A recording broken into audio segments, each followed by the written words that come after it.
Let's do a basketball game. Welcome to the Sussman Shapiro pregame show on GameDay, live on theday.com. The ECC Boys Basketball Championship game. Woodstock Academy versus Norwich Free Academy from Waterford High School. And hello everyone, I'm Mark Brown alongside Casey O'Neill. And okay, so it's not the championship game that many expected. The 1 and 2 seeds are out. We've got 3 versus 4.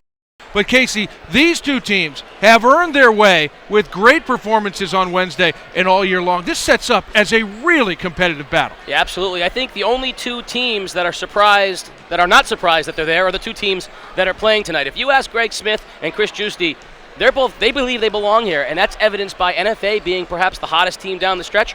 And hey, we have a defending state champion out there, Woodstock Academy. So these two teams belong. They have very similar styles. They have very similar athletic ability and the kind of things. So I think this is going to be a very even tonight. Absolutely.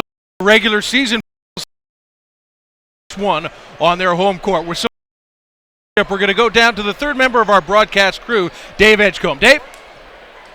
I'm here with Jessica Hopper, as always, the day's social media coordinator, and she'll be cluing you in on how you guys can stay in touch while watching at home. You guys at home can take part in the conversation on social media tonight using the hashtag GameDayCT. You can also follow Day on Instagram and at TheDayCT.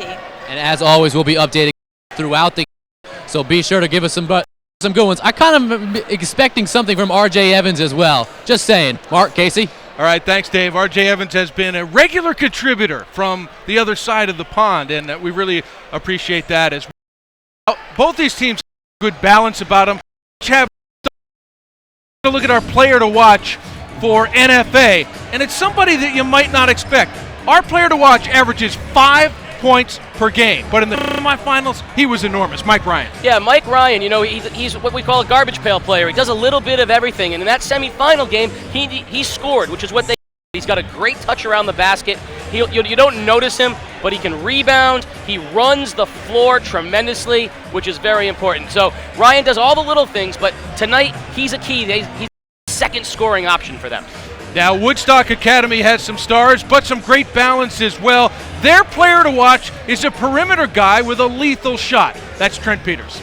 You know, Peters is probably the best pure shooter in the Eastern Connecticut Conference. He can fill it up from anywhere, but don't sleep on him as an athlete. We saw last game him get up for some rebounds. He can defend. So even though he looks like he's, 13 years old, he is a veteran leader on this team, and if you don't stay with him the whole way, give him an inch, he can get that shot off, and he is a very difficult matchup for NFA. All right, you mentioned athlete. There'll be no better athlete on the floor tonight than Marcus Outlaw, and much of NFA's success this year can be attributed to the senior guard, Outlaw, who's responsible for a pair of buzzer-beating three-pointers this season, including one in the ECC quarterfinals.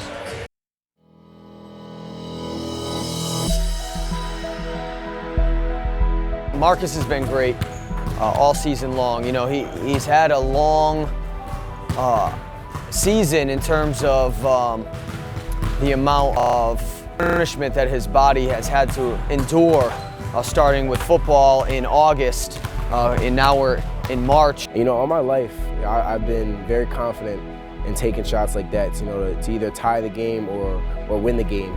Waterford, quarterfinal game, they played an excellent defense. Probably one of the best defensive efforts I've seen all year.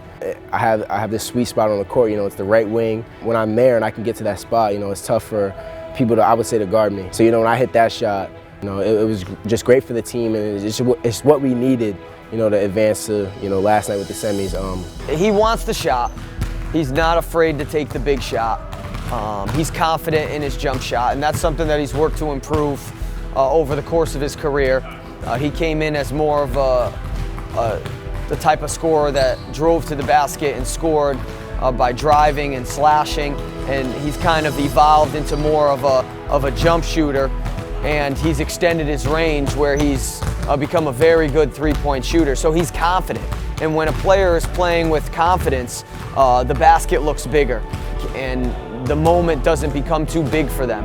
We felt like we were the only team left that could beat Ledger in the tournament, so You know, we came out there, everyone played tough, everyone played a great game. It was a total team effort. We executed the game plan very well. We knew that it was going to be a battle. We were looking forward to it. Ever since we lost here, you know, we won 6 straight. Just being there last year and not being able to get it done, and then having the same opportunity this year, you know, same scenario, beating Ledger, and then we have a team in Woodstock.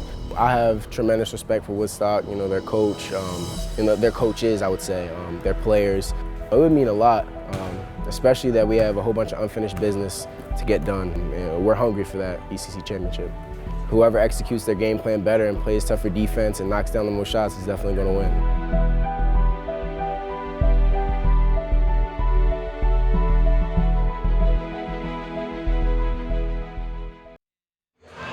So now you know Marcus Outlaw. When the Sussman Shapiro pregame show returns, we'll introduce you to Woodstock's point guard extraordinaire, Chris Lowry, as we get ready for the ECC championship game on Game Day, live on theday.com. My name's Jay Berryman. I'm a director and I'm the head of the Workers' Compensation and Social Security divisions of Sussman Shapiro. I think that my favorite part of the job is just the intellectual challenge that still exists. And I enjoy the satisfaction that comes from doing a job well. When a client says, thank you for what you've done, that's makes it pretty rewarding, and why I'm doing this for 30 years now.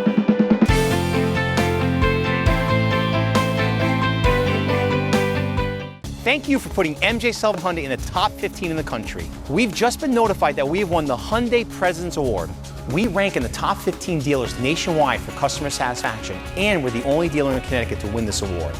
Consider this, a good deal is not price alone, but it's the service you receive during and after the sale, and that's been the driving force of MJ Sullivan for nearly 30 years. So come to the MJ Sullivan Automotive Corner in New London or at mjsullivanauto.com, and I personally guarantee you'll be satisfied. Welcome back to the Sussman Shapiro pregame show. It's Game Day live on theday.com. Woodstock Academy and NFA moments away from the ECC Boys Basketball Championship game. Though he comes from a small town, Chris Lowry seemed destined from a young age to be a basketball star at Woodstock Academy. When Chris's older brother Brian played for us, I was the assistant coach at the time. And Chris was this little 7-year-old that would go out every time there was a timeout. He'd go out on the floor and shoot. At halftime, he'd go out and shoot. Before the game, he'd be shooting. After the game, he'd be shooting. He'd be sitting on my daughter's lap in the stands, cheering his brother on. I'm from Union, only 700 kids there. I didn't even go to their middle school because there were only 70 people for kindergarten through 8th grade. So I kind of had to do everything myself. I just dribbling the ball in the house, everywhere I go, upstairs, downstairs, go out into the driveway and shoot for hours. You know, I remember going out to my driveway at 1 in the morning and just shooting baskets until my neighbors had to come over and tell me to stop playing. When he came here as a freshman, we were so excited to have him and knew that this was something very, very special. And he hasn't disappointed. He is the best point guard in the state of Connecticut, bar none. And I know I'm not making friends with even people in the ECC when I say that, but I defy anybody to give me anybody better, anybody that can control a game like Chris Lowry can. We went to Springfield and played Putnam Votech from Springfield, Massachusetts, best team in Massachusetts. And they're designed their defense to make Chris Lowry turn the ball over, and they couldn't do it. He only had 3 turnovers in that game. You know, last game he had 16 assists and 1 turnover. That's unbelievable. And he could score if he wanted to. He doesn't want to. He wants to make the players around him better. Now, I'll tell this story about a team player for the rest of my coaching career. I told him after his sophomore year that he needed this many points. He needed to average about this many points to break the school scoring record. And he said, Coach, I don't care. I don't care about that. I want to win. I just want to put W's up. I want to hang banners up. That's Chris Lowry. He just wants to do whatever's going to make the team better. So that's going to do it for the Sussman Shapiro pregame show. It's time for the ECC Boys Basketball Championship game. Starting lineups and the opening tip are coming up on Game Day, live on theday.com. The future is now. I am in control of my next 4 years. Education is our passport to the future. Live the life you imagine. There are no shortcuts to any place worth going. This is my classroom. This is my classroom. This is our classroom. Education is the future. Do something remarkable. I can be myself. Welcome to the next 4 years. Hi, I'm Mark Nickerson, your local Geico agent. No matter where you live or work in Eastern Connecticut, my local Geico office is nearby to save you money. Whether you're in Old Saybrook, Niantic, Norwich, Willimantic, Westerly, Mystic, or near our beautiful new office in Waterford, Geico is just around the corner from you. Call my local Geico office and start your policy right over the phone. Call Geico, where savings is our first policy. The following is a presentation of The Day. Ball scrambling around, and that's going to do it. NFA, the 4 seed, has stunned Ledyard. A funny thing happened on the way to the ECC basketball championship game between Ledyard and New London. Can't hit at the buzzer. They both lost. And Woodstock Academy has avenged last year's semifinal loss at the hands of New London, which leaves us with a most improbable final. A pair of party crashers who are playing their best basketball at a most auspicious time. Lowry, good look at the 3, and he buries it. It's Woodstock Academy, the self-described farm boys who can take their act to the city.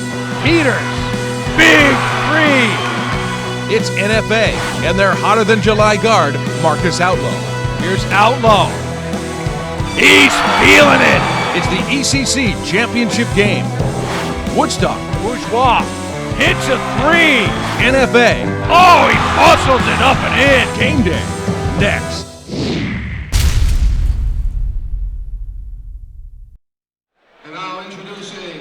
This is Game Day Live on theday.com, and welcome to Waterford High School as Woodstock Academy and Norwich Free Academy battle in the ECC Boys Basketball Championship game. And hello everyone, I'm Mark Brown along with Casey O'Neill, and we've arrived at one of those moments in the athletic lives of these young men who go out there on the court tonight chasing a championship. It'll be a night that they'll never forget. How will they remember it? Well, that's what we're going to find out, how they perform tonight, the memories they take away from it. But the bottom line is, this matters to these kids, and this is going to be an incredibly competitive event. I mean, you got someone like Marcus Outlaw. He's about to go off and play Division I college football at Boston College. But this could be the last basketball championship atmosphere that he plays in. And he's one of the most competitive kids in the world, and nothing replaces high school sports, but high school basketball, it's Americana, and you do remember these events for the rest of your lives. These kids will forever be linked by these teams, by these moments, and these are the kinds of things that sort of transcend sports. It's the moments that we as people, we love these moments, and there's going to be some tonight. Yeah, but how we get a result here will depend on the keys to the game, and we've got those for you, presented by Geico. Casey, let's start with NFA. What do they need to do? Well, they need a repeat performance. They've got to defend Lowry the way they did when they defended Ledyard's Deontay Bruton in the second half and make sure that he doesn't, go wild tonight. They got to keep their guys on the floor. Desmond Delia Miller was in foul trouble. They need his scoring. He's their number 1 guy. And then they got to feed the horse. That's Marcus Outlaw. We talked about him. Get him the ball as many times as possible. Let him create. Let him be the best player on the floor. As for Woodstock, what's their keys? They got to handle the prosperity. We saw them have a just abysmal time at the foul line with very good foul shooters. Points against NFA are tough to come by. They need to make those foul shots. You know what? Bring the kryptonite. If Marcus Outlaw is Superman, and he has been that in this tournament, perhaps the only way is if they open up that kryptonite. And then they got to do the little in and outs. They got to get Lowry into the lane where he can kick it out to shooters. That's where Peters is most dangerous, and that's where Woodstock will find its most success. Let's move now to the starting lineups presented by Philomena's Restaurant. Norwich Free Academy, they rely greatly on Delia Miller and Outlaw for their scoring, but Delia Miller was saddled in foul trouble in the semifinals. They survived. Yeah, and what it allowed it to do is it allowed role players like point guard Ramel Williams and center Mike Ryan, along with Ebo Rivera, John Morrison off the bench, but it allowed role players to step in. This is a true team, is NFA.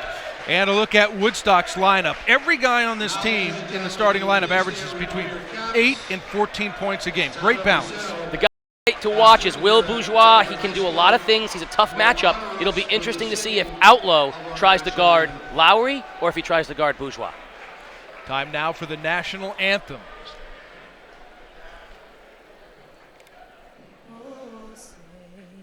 Can you see by the dawn's early light what so proudly we hailed at the twilight's last gleaming, whose broad stripes and bright stars through the perilous fight o'er the ramparts we watched were so gallantly streaming, and the rocket's red glare, the bombs bursting in air, gave proof through the night that our flag was still there. Oh, say, does that star-spangled banner yet wave o'er the land of the free and the home of the brave? Another rousing rendition of the national anthem performed by Waterford student Sarah Bassetto, whose dad is the owner of Philomena's Restaurant, who's helped us out so greatly here on the Day.com GameDay Productions as the sponsor of our starting lineups. And he wanted to pass a word along to all the fans that are here, both here and listening. That's on right. Their computers. He said Philomena is open late tonight, so everybody out there, whether you're in attendance live or home for watching the ECC final, come out to Philomena's tonight. They're open late, serving ECC championship type caliber food. Tonight's game is brought to you in part by Sussman Shapiro Law Firm, the largest law firm in Eastern Connecticut, and Norwich Free Academy, the choice of students in southeastern Connecticut.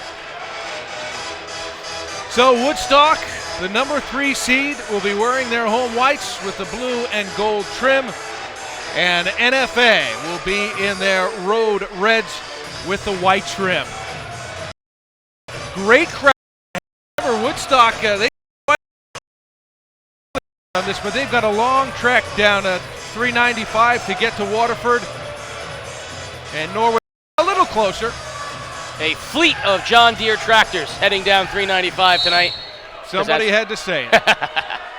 Ibo Rivera will jump it up for NFA against John McGinn. McGinn taps it twice, and Woodstock will have it to open the ECC championship game. NFA opens in man-to-man, and it is Outlaw trying to guard Lowry. That is a great matchup to keep your eyes on. Delia Miller on Bourgeois, another great one, and Ramel Williams is on Peters. Let's see if Peters, with a little size advantage, can get over the top. And a turnover to open things up. Lowry was looking for Bourgeois on the cut, and they couldn't make the connection. Ramel Williams sets the offense for NFA. Woodstock likes to go zone. Looks like they're opening up in that to start with. A little rotating zone. Hard to tell if it's 2-3 or 1-2-2. Going to challenge NFA to shoot from the outside. Only Outlaw, the real outdoor threat for the Wildcats. And a tremendous threat at 42% from beyond the arc. He's hit well over 50 on the season. So patience from NFA, which is to be expected. If Woodstock's going to be in a zone, then this is going to be a very low-scoring basketball game. Delia Miller somehow gets in there. Ryan had it blocked from behind. It'll remain NFA ball underneath. Delia Miller is a very difficult matchup. He can get to the basket versus almost anybody. And there you saw Ryan, Johnny on the spot. He was very aware. Woodstock really needs to limit that penetration. Delia Miller's wide open in the corner, but they turn it over. Outlaw, though, takes it back in the competition with Bourgeois. Outlaw in transition.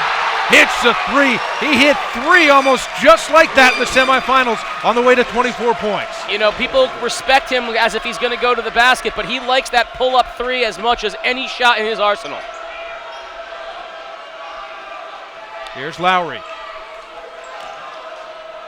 His coach, Greg Smith, calls him the best point guard in the state. Bourgeois' three won't go. Rivera the rebound.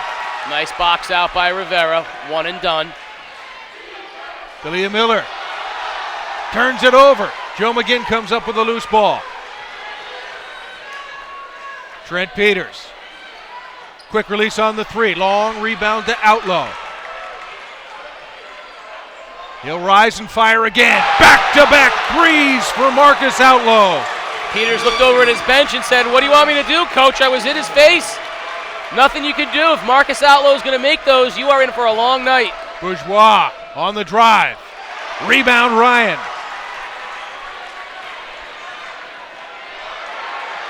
Corner three this time. Oh. Are you kidding me? Marcus Outlaw. A one-man wrecking ball right now. Dare I say it, en fuego. The color red burning bright on the Wildcats. 5:27 to go in the first quarter, and the score is Marcus Outlaw 9, Woodstock Academy 0, and rightly so, Greg Smith uses his first timeout. That is the equivalent of waiting and anticipating and getting hit with a right cross right off the bat. Woodstock right now is on the canvas. They're up quick, and let's find out how they're going to get back into this thing. They got to let Lowry create, but the Outlaw matchup with him is a fantastic matchup. Anytime you hype a player as much as we do and did Marcus Outlaw, you run the risk of overstating his impact. Can he do it every night? He's just come out and he's proven what we said was underselling what he does out there on the basketball floor. You know, he is not only a great athlete, he is, he's a competitor, and competitors like him come up big in big spots. So out of the timeout, we'll see what Woodstock Academy can do. Down 9-0 early. Adam Converse knocked away by Rivera. Been great defensive sets for NFA to start this game, and Delia Miller traveled on the drive. You know, something to mention is that Woodstock didn't really play well in their semifinal against New London. We talked about that. They had a lot of turnovers. They were out of sync offensively for a large portion of the game. It was some threes by Peters that got them back into it. So right now, they're also not sharp, but let's see if they can come back against NFA. Converse operating in the lane. Left-hand jump hook will go. McGinn the offensive rebound. Finds Converse, who finally puts Woodstock Academy on the board. Well, you know Woodstock's gutty, you know they're gritty, and you know they're going to stick around. They're a veteran team. They're a state champion team. They're not going to stop battling. Outlaw from NBA three-point range. There's the heat check again. Nope, he's not going to hit them all, just most of them. Got a license plate in his face where he just shot that from. Here's Peters. On the drive this time. Boy, the interior defense for NFA has been great. Here's Converse. Banks it in. He's got a couple hoops now. Great look from Bourgeois. Bourgeois is a tough matchup. He's physical and strong and can get to the basket. If Outlaw is on Lowry, then that means Bourgeois has got the smaller Delia Miller. He's long as Delia Miller, but Bourgeois has got the size on him. So here is Peters. He'll guard Delia Miller. Rivera in the corner. Up front. Williams running the point. He will shoot a lot. He'll look to set up the weapons on this NFA side. Looks like NFA's going, Woodstock's going box in one. Box in one with Bourgeois guarding Outlaw. I think it was only a matter of time before we started seeing some box in one. And that's an easy way to break it. Ebo Rivera shooting the jump shot. And now the quick foul in the post on the entry to Adam Converse. Rivera will pick up his first foul. Well, the way that we saw box in one from New London the other night against Woodstock, the way to beat that box is to get into the soft underbelly, which they did with Ebo Rivera. And if he can knock down jump shots, that'll make NFA even more effective. Bourgeois the drive blocked by Delia Miller. But he was out of bounds when he tried to save it into a friend, so it will remain Woodstock ball underneath. By the way, that Rivera foul, the first of the game for either team. We're over halfway through the first quarter. Converse off the inbounds. Converse has all 6 points for Woodstock Academy. Yeah, he's a good scorer with a nice touch inside the paint, uses the backboard well. No real answer for him if he gets in deep like that. In the second half of the season, he's become the primary scorer for Woodstock Academy, leads them with 14.5 points per game. Bourgeois 13.5, and Lowry leading assist man, averaging 12.4. Here's Outlaw, crossing over and the drive. Foul called on the floor. And that'll go against Will Bourgeois, his first. Woodstock is doing some interesting things defensively right now. They're kind of rotating between a hard box and one that kind of often then drifts out. Peters extends onto Delia Miller, so he's not in the true box, but that's essentially what they're playing right now. That's Mike Ryan's first hoop. Off the inbound, he had 15 in the semifinal victory over Ledyard. Woodstock's Greg Smith right now has to think, what are we going to do? If Outlaw's going to make three-pointers and then the NFA bigs are going to make 15-foot shots, where do you play? Joe McGinn. Ebo Rivera just denies him and then ties him up. Held balls, and the arrow goes to NFA, who's got the 13-6 lead. There are some really great matchups going on right now with similarly built and similarly athletic players. It's a fascinating thing to watch because these guys are playing like mirror images of themselves. Delia Miller blocked up top by Converse, but a foul. Oof. I don't know. That looked pretty good up top. A completely different Delia Miller than what we saw in the semifinals. He was much more passive in the semifinals. A very aggressive Delia Miller, getting to the basket the last few times he's touched the ball. He is the best free throw shooter for the Wildcats, averaging 71% from the line. He has the first. Saddled with foul trouble.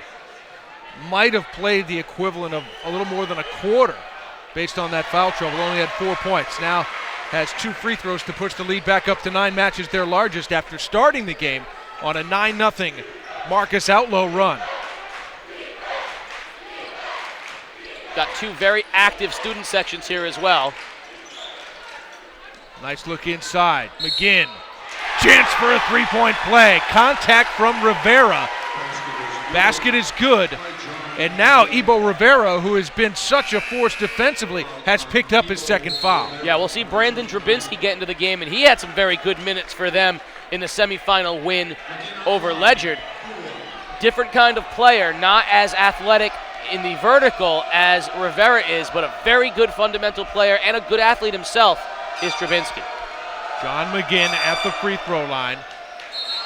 Can't complete the three-point play. Well, we're going to get another free throw. Folks, again, we tested the other evening. Someone up there has an air horn. You have to... Someone in the NFA student section has an air horn. So they're saying, let's not have that. So a retry at that and one. And he missed again. Drabinski's first rebound. Ramel Williams, Drabinski, Mike Ryan, and a travel. I love we got the Woodstock student section all decked out in yellow, the NFA student section all decked out in red. No one is in their seats from either student section. We could have over 1,700 people in attendance. McGinn might have been better off shooting that, but a wide open Peters missing the three. Here comes Delia Miller. That's 2 misses for Peters now. Ryan missed from close range, rebound to Peters. Here comes Lowry in the open court. Wants to drive to his left. Missed it badly. Very physical defense. Delia Miller lays it in. Lowry does not like the physical defense that Outlaw is playing. Bourgeois. And he draws a foul on the power-up. And the foul will go against Desmond Delia Miller, his first. Bourgeois, very good athlete. We know he's very aggressive. Really only has one speed, and that's full forward. 6 feet, very strongly built, plays much bigger than that 6-foot listing. Yeah, when they told us he had 12 rebounds, I thought they mixed the numbers around. It felt like more like 21 in that semifinal game. He was just getting every rebound in sight. 14 points as well. All 5 Woodstock starters were in double digits in that victory over New London in semifinal number 1. 7-point lead for NFA with the basketball. They landed the haymaker to start it with the 3 consecutive outlow threes for a 9-0 lead. It's moderated a bit, but still in charge, NFA. Mike Ryan, second hoop of the game, leads back up to 9 inside a minute to go in the first. Yeah, he's very comfortable down there underneath. Really has a good awareness of where the basket is. Jump hook wouldn't go for Converse. Oh, what a pass from Williams, and D'Elia Miller nearly dunked it down. He does get it to go. Little guy threads the needle, and D'Elia Miller throws it down. Largest lead of the game, double digits for the first time. Lowry turns it over. 20 seconds to go, and Chris Giusti tells his team he wants 1 shot. What a first quarter for NFA, a team that's getting more and more comfortable scoring in a higher number of points. Outlaw takes measure of it from on top. Still a second to go. Second bite at the apple, and Outlaw couldn't hit that, but an outstanding first quarter of play. NFA could not have drawn it up any better. They've got the 21-10 lead as we get ready to start the second quarter in the ECC Boys Basketball Championship game. You're watching Game Day live on theday.com.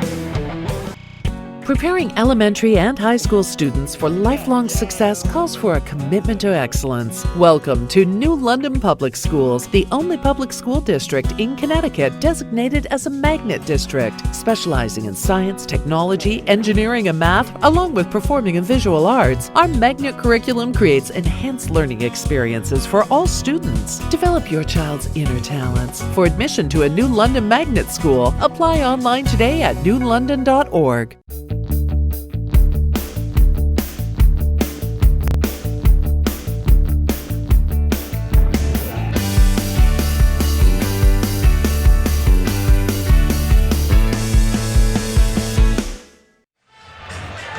Welcome back to the ECC Championship game from Waterford High School on Game Day Live on theday.com. Mark Brown along with Casey O'Neill and Dave Edgecombe helping us out on the sidelines as well. Well, we expected a tough and tight battle. So far, it's been one-sided. NFA has been brilliant. And I think Marcus Outlaw, I mean, you said it before, sometimes when you hype someone up as much as we do with Marcus, it's impossible for them to perform. But not only did he come out and score the first 9 points of the game, I think it's his defense and the physical nature that he's playing Chris Lowry right now that's held Woodstock to those 10 points. Lowry might have an assist or two, no points. Here's Converse working in the post, left-hand jump hook.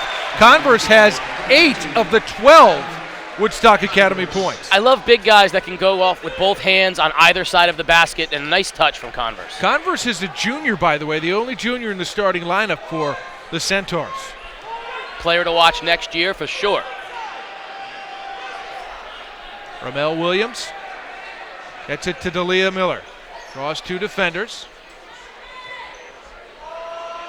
Drabinski open, and he traveled. Let's go down to Dave Edgecombe. Dave? Guys, Coach Smith in the huddle after the first quarter had one thing to say to his team at first. Guys, that was the worst quarter of basketball we've played all year. And he let it sink in, and then he said, we're not going to play another one, but guys, it starts with stops. Let's see, that's a big one right there. Let's see if they can get it going on offense now. Mark? All right, thanks very much, Dave. And yeah, this is not a good time to have your worst quarter of the year. That's for sure, the ECC Championship game. Peters drops it for Bourgeois. Up fake and power up. How about the rise on Bourgeois? He's got some ups. He can jump out of the gym. That was a big loss for them last year. They won a state championship despite his injury. Earlier in the year, he got nicked up again, but he's fully healthy, and you see it in that play. Matched up on Outlaw here. Outlaw into the lane. Hangs and hits. That's his first one from inside the arc. Tonight, he's got 11. They're going to need him to continue to score. NFA has been prone to scoring droughts. We saw that in a couple of times this year. He needs to kind of be the stopper to get them points. Trent Peters gives to Converse. Open look, catch and shoot. Bourgeois hits. Little bit of a comeback here. Little 6-2 mini run, but they're still down 7. D'Elia Miller. Ryan. Oh, he's been so aggressive in the semis and the final. He's got 6. Woodstock just not doing a good enough job making NFA earn points. Too many easy shots.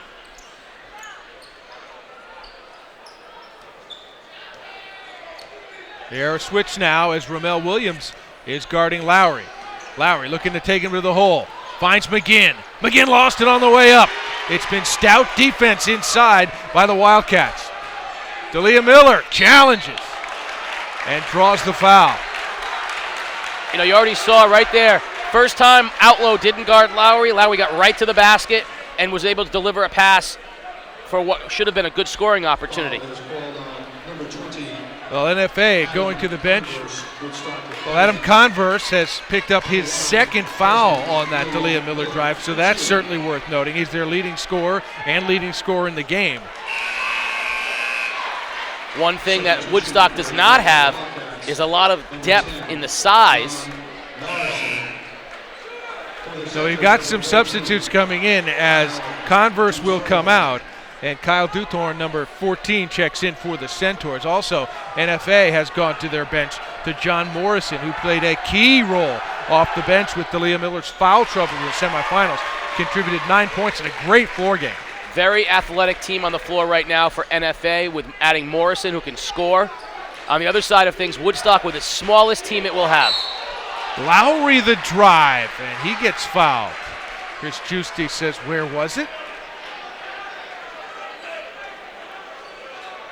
Hand check on Outlaw. You know, Greg Smith has put a lot of pressure on the back of this young man, Chris Lowry, by calling him the best point guard in the state of Connecticut. After the ECC semifinals, in a game that Lowry didn't play very well. I mean, he wasn't terrible, but he did not play his best game. I think he'd say that. Smith stuck to his guns and said he's the best player, and the proof is he just wins. Doesn't matter. Even when it's ugly, he just wins. Well, he's going to have to take on a much bigger role in this game if Woodstock, he's going to have to earn that reputation that his coach believes in. No question.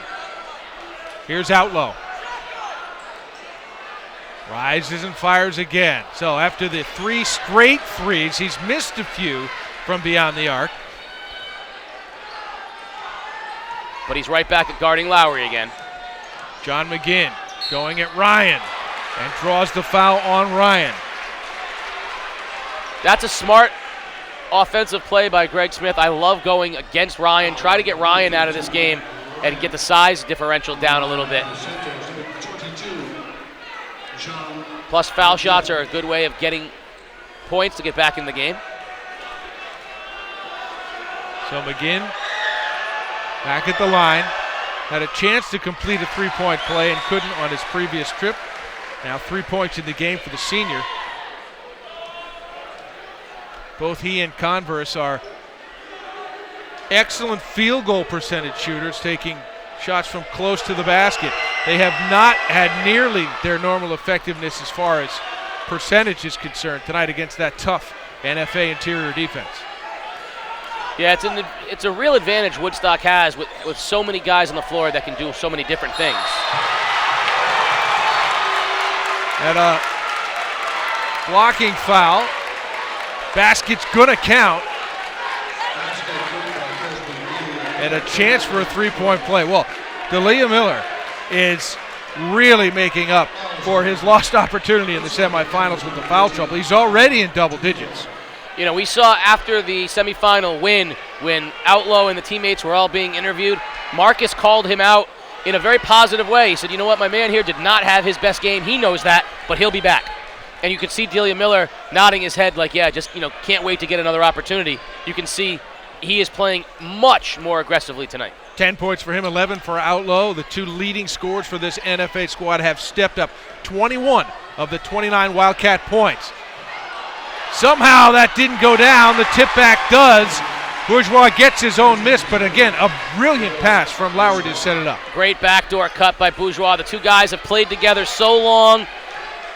They didn't even look at each other, but they knew where the other was. Halfway through the second quarter, still an 8-point lead for NFA. Loose on the baseline. It will stay with the Wildcats.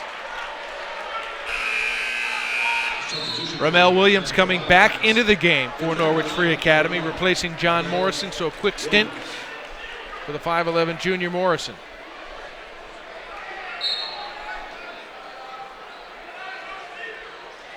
Outlaw gives it back to Williams. Bourgeois chasing Outlaw. Here's Duthorn. He has no numbers. He's going to go against 3 or 4 defenders and travel. I don't know how, wow. Aggressiveness not rewarded that time. He tried to get to the basket. I had to think that's either got to be a jump ball or a foul. I don't know how you call him for walking. He walked because the ball was tied up.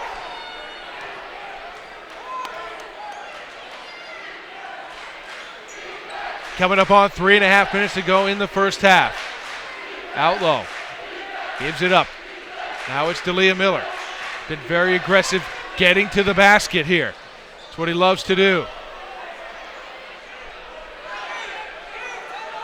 Bourgeois absolutely working, chasing Outlaw all over the perimeter. Oh, it's a real miscommunication there. D'Elia Miller was calling a timeout, turned to the official, Dave Cruz, and at that very moment, Ramel Williams was throwing him a pass, nearly turned it over.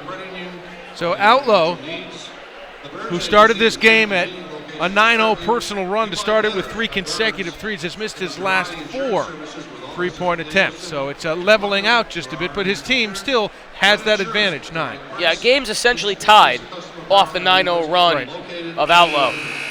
But more than the 9 points, it was the first assertion of authority, the first, sticking the flag into the ground, if you will. Outlaw came out and said, I am not going to be shy in this thing, and he made a statement right off the bat. The two teams have been even since then, but clearly that was an absolute, must for NFA for that kind of a start. So 3:11 to go, the gym's packed at Waterford High School. A little YMCA going on right now. Never gets old. No, it got old a long time ago, actually.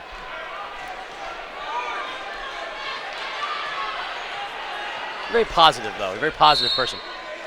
And an illegal screen. That's the second foul on Mike Ryan. Going to see big Nick Crooks into the ball game. Senior center for NFA. That's the foul that's going to be the one to look at, the Ryan foul, because they may have to sit him the rest of the half. So we'll see how Crooks and Drabinski can handle. Well, there's now just 2 big men. That's how. But it's the medium-sized guy who's been getting it done inside, that being Will Bourgeois, breaking it down from the top. He's now got 10 points. Ramel Williams, another beautiful pass. And a travel before the shot going up. Williams with 4 assists tonight already, 3 for Lowry. I think Coach Juicy might have to go back to either Ryan or Rivera here, because the Drabinski-Crooks combination, not shot blockers and not offensive threats, which really limits what NFA can do. Here's Lowry, hesitation move, sets up Bourgeois. Now it's Trent Peters, has not scored in the first half. He's had a couple early open looks, but that's it. Lowry, pull up, and hits.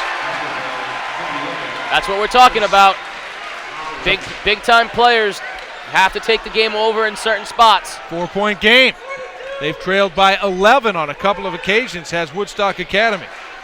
This is not a good offensive team on the floor right now for NFA. Either Outlaw outside or D'Elia Miller to the basket, nothing else. 9-2 run for the Centaurs. 1:40 to go in the first half. Deliberate offense here. Drabinski at the high post. Goes to the basket. Well, Brandon Drabinski must have heard me, and he said, I can score. He's a good athlete, only a junior, good instincts with the basketball. Lowry, another hesitation move, takes out low to the basket and puts it in off the window. Second hoop of the game, 6 points for Lowry. Chris Lowry trying to reward his coach's faith in him up against Outlow. That was a very good move. He's playing a little more aggressively now, getting to the basket. See if he gains some confidence from that.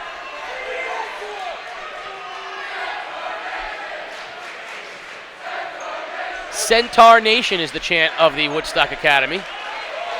Delia Miller, a whirling move in the lane. That'll quiet a crowd in a hurry. Delia Miller, athletic with the left hand. Back to a 6-point game. 40 seconds to go in the first half. Great hustle play by Delia Miller. Has trouble with the handle for Bourgeois. Here's Lowry. Yeah, Two screens high. They really need to look for Peters. Get him an open look. Bourgeois short on the three. 20 seconds to go.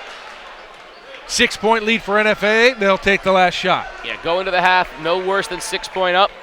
Rely on your defense in the second half. It's Williams with it. 8 on the clock.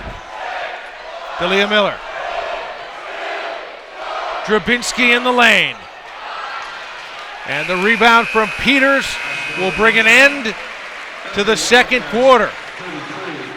High intensity ECC boys basketball championship game here at Waterford High School. It was the quick start for Norwich Free Academy. They led 9-0 early and have never trailed. Let's go to Dave Edgecombe with head coach Chris Giusti. Coach, you guys came out hot. They've had all kinds of success down low. What do you guys got to do interiorly in your defense to kind of stop that? We got to play better help side defense. Help side defense is not what it should be, but you got to give a lot of credit to Woodstock. And I knew at the quarter break they weren't going to quit, and we're in for a battle here in the second half. It's going to be a good one. Thanks, Coach. Good luck. Mark, Casey. All right, Coach Giusti can't wait to get in. He's only got a few minutes at halftime to get this thing set for the third and fourth quarter. That was a very polite brush off, though. I just want to say that. Very polite brush off. Gave him the tap, and off he went. And we will take a break here as well. The MJ Sullivan halftime report about ready to begin. You're watching Game Day live on theday.com. Hi, I'm Mark Nickerson, your local Geico agent. No matter where you live or work in Eastern Connecticut, my local Geico office is nearby to save you money. Whether you're in Old Saybrook, Niantic, Norwich, Willimantic, Westerly, Mystic, or near our beautiful new office in Waterford, Geico is just around the corner from you. Call my local Geico office and start your policy right over the phone. Call Geico, where savings is our first policy. We can all talk about various cases that we've had, but one case we're particularly proud of is one where Matt Schaffner, one of my partners, represented a family who lost someone in the attacks of 9/11. Matt was very diligent and was able to help that family. We weren't compensated for that because we felt it was important to give back not only to that family, but to the community as well. The personal satisfaction of representing that family was immense. Overall, I think you'll find that the one word that describes Sussman Shapiro is dedicated. We are dedicated to our clients' causes. We're aggressive as needed, but at the end of the day, the client leaves here knowing that not only did we do a good job for them, but we also cared about them as an individual or as an institution.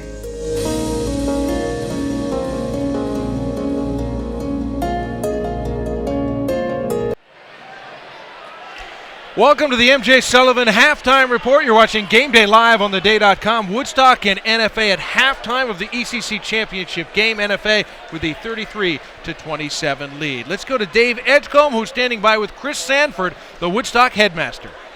Thanks, Mark. Chris, I'll start with you. This is a conference that's been dominated by New London in basketball of late. What's an appearance in this game mean for the school, and what would a win mean for Woodstock? Well, it's really about the student athletes that we have playing the game. I mean, whether you're talking about NFA or Woodstock or New London or Ledger, there's just a lot of great kids in our conference, and just coming tonight to see great basketball. If we come out with a win, that'd be great for the academy, but more importantly, it's good for the whole league. The better our league does, the better our league gets recognition, and the better we do at states, and it's just good for everyone all around. And Coach Smith hasn't been shy about making the comparison to referencing you guys as farm boys. How has that kind of helped your team, especially with the state run last year and this year with the ECCs? How's that paid off at all, if anything? Well, what he says is accurate. If you've ever been to Woodstock Academy, we're in the middle of farms, and you walk out of any of our offices, or Aaron Patterson, our AD, walks across campus, that's what you smell. That's just where we are, and that's who we are. And we're made up of 7 or 8 different towns. We all come together as one big unit, as one nation, which you can see all our shirts that our kids have, and we're proud of that. That's our shtick, and we're proud of it. Now, Aaron Patterson, Woodstock Academy athletic director. Now, Greg Smith does a lot for Woodstock. Now, he's a basketball coach, but in different seasons, he does all kinds of stuff. How important has Coach Smith been to the Woodstock, not just in basketball, but the Woodstock Academy as a whole? He's just a great role model for our young people. He's there for the kids. He's a great teacher. He's a great person. He's in the community. We couldn't be more happy to have him on the sidelines because he represents what we're about, which is class. Now, I'll ask both of you to put your coaching hats on. What's got to change in the second half for Woodstock to turn this around? From my perspective, we just have to keep doing what we're doing. We're down by 9 or 12, 13 points. We do got to keep coming back, and we know how to play basketball, and we're a good team, and NFA is a really good team too. We just got to keep doing what we've been doing all year. Aaron, want to piggyback on that? Yeah, we got to defend. In the half court, we got to defend better. 33 points is too much, and I think if we clean up a little bit of defense, we started down 9-0. We've won since then, and I think we got the momentum, and we're going to take the momentum in the second half, and we'll see what happens. Guys, great stuff. Mark, Casey, back to you. All right, thanks, Dave. Woodstock Academy has brought an incredible amount of fans here to Waterford High School, and Casey was having a little fun with the tractors coming down 395 on the way here. But Woodstock and their head coach, Greg Smith, have had a little fun with that too, about being the farm boys and the hicks from out in the country. But they can play some basketball, that's for sure. Well, they can, and it absolutely plays to their advantage. They want everybody to think that they're walking in with some what on the bottom of their shoes. He referenced the Carhartts, and they're coming in like that, but they know how to play. And for those of you out there wondering, what is Centaur Nation? Well, the Centaur is the mythical beast that combines the upper half, the torso, if you will, of man with the bottom half of a horse. So an appropriate mythological horse beast for Woodstock Academy. And vicious gladiators that they are in battle. Mythically, anyway. Well, Woodstock Academy has already come back out onto the court. It's a very short halftime talk from Greg Smith. And we'll take a little break here on GameDay Live on theday.com and come back with more from the ECC Boys Basketball Championship game. At the MJ Sullivan Automotive Corner, our #1 goal has always been to earn your business for life. As one of the largest dealerships in Eastern Connecticut, selling Chevrolet, Cadillac, Buick, and Hyundai, we accomplish our goal by not just offering the best buying experience, but more importantly, the best service experience after the sale. That philosophy is what built this company from a single-base service station nearly 45 years ago to who we are today. So experience the difference and let us earn your business for life. The MJ Sullivan Automotive Corner in New London or at mjsullivanauto.com. The future is now. I am in control of my next 4 years. Education is our passport to the future. Live the life you imagine. There are no shortcuts to any place worth going. This is my classroom. This is my classroom. This is our classroom. Education is the future. Do something remarkable. I can be myself. Welcome to the next 4 years. One direction here. Welcome back to GameDay Live on theday.com. This is the Sussman Shapiro. Check it. This is the MJ Sullivan halftime report. Mark Brown along with Casey O'Neill, Woodstock and Norwich Free Academy. Norwich Free Academy with the 33-27 advantage at halftime. Still a few minutes away from the start of the third quarter. And Casey, when we started this game, we talked about some of the keys for victory for each team. I want to check in with those now and see how each team is doing. Well, since NFA is in the lead, we'll start with NFA. And one of their keys to victory was to defend Chris Lowry and not let Chris Lowry take over the basketball game. And until the very, very end, big check mark right there. Marcus Outlow's defense really held Lowry until the very end of the game. Number 2 was get Delia Miller and their other guys to keep on the floor. Now, we saw Ryan and Rivera with some foul trouble, but I would suggest that those are the 2 guys that Coach Giusti would say he's okay with. Delia Miller stayed on the floor and was the second leading scorer for the Wildcats, so a check mark there. And finally, feed the horse, give it to Outlaw and let him score. And I think the first 9 points of the game says all we need to know about that. On the other side of things for Woodstock, we said that they needed to bring the cripple and find a way to slow down Outlaw. Well, the cape was flying there in the early going. He was leaping tall buildings, but they've settled down and gotten a little bit of on it.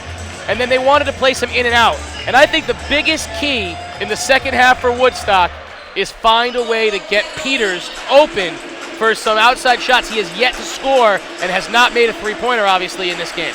We did see Woodstock get it in. The in part of that, we saw touches from McGinn and mostly Converse before he picked up the 2 fouls. He had some effectiveness in there. He scored 8 points, but that ball never came out for open looks either, which can give him possible 3. So we'll definitely be looking for that. Yeah, they had interior success. McGinn, Converse, and Bourgeois all had interior success, but really nothing from the perimeter. Bourgeois, the leading scorer for Woodstock Academy, he had 10 points, 8 of them in the second quarter. Adam Converse had 8, 6 of them in the first quarter before picking up a second foul early in the second quarter. As for Chris Lowry, didn't score in the first, ends up with 6 points and 3 assists at halftime. So from Norwich Free Academy standpoint, that's clearly under control, and they hope to keep it that way.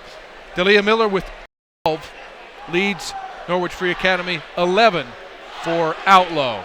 Now we always talk about this. My favorite part of the basketball game, the start of the second half. Find out what adjustments were made by both teams. Foul trouble can come into play. Nobody has more than 2. What are the teams going to do differently starting half number 2? Well, we're underway now in the third quarter. And it looks right off the bat that Woodstock is coming out man-to-man. And Delia Miller says, you know what, if you're going to play me man-to-man, I'm going to get to the basket and score, the thing he does best. Here's Converse with the 2 fouls, gives it back out for Peters. NFA in man-to-man as well.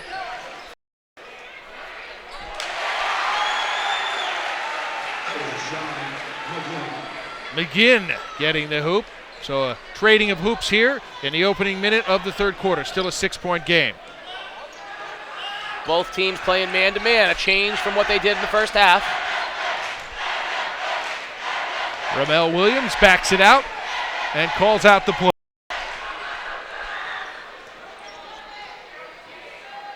NFA is very content running slow half-court sets. They will be patient.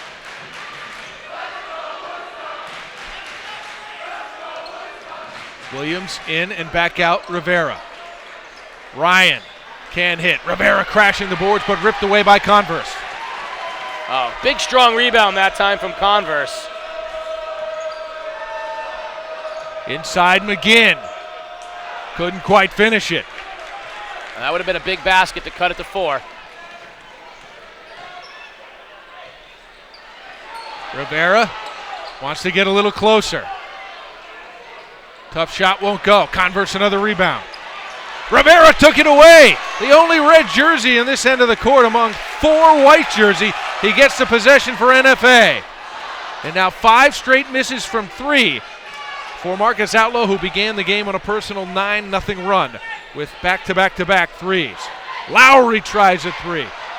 Here comes Williams. Sets up Ryan running the floor. Count the basket. And he'll have a chance for a 3-point play. Looks like that one's going to be on McGinn. But an ugly sequence right there. Outlaw is ice cold right now, but we know he's going to keep shooting.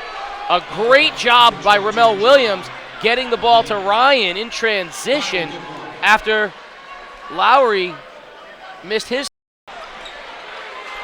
No good on the free throw for Ryan, who now has 8 points.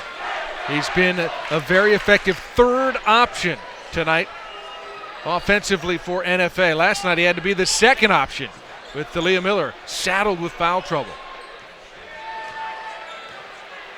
NFA this time's got Outlaw on Peters. Very physical matchup for Peters. Peters still looking for a field goal. Rivera gives it back out for Outlaw. Going at Bourgeois. Lost it. McGinn collects it and gives to Lowry. 5 minutes to go in the third. They are extending to Peters. He doesn't have much room on those threes. Bourgeois takes it strong to the hole, and a foul will go against Desmond D'Elia Miller. This, his second foul. And it's going to be, he's going to have to watch that because Bourgeois can draw fouls in a hurry. Very physical getting to the basket. Peters in the semifinal against New London stepped into a three-pointer and drained 2 3-pointers with real confidence.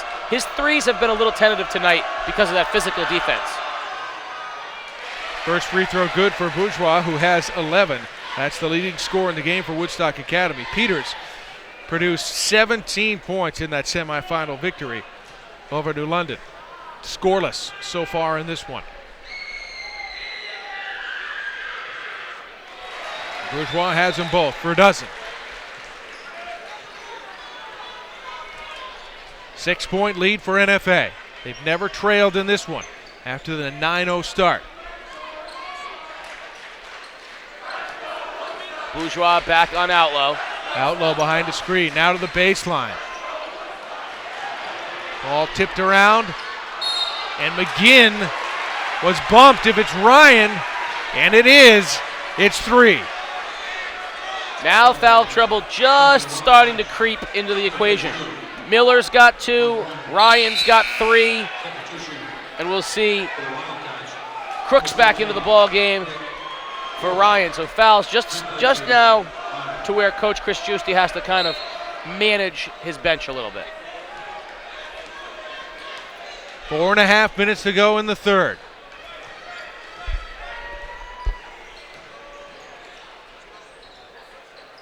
Here's Converse back out for Bourgeois. Bourgeois trying to find an opening. Gives to Converse. Nice touch. Converse now with 10, joining Bourgeois, who has 12, has 2 Centaurs now in double digits. Back to a 4-point game. D'Elia Miller.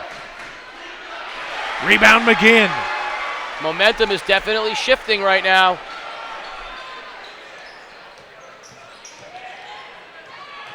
Lowry spinning in the lane. Great defense from Ramel Williams.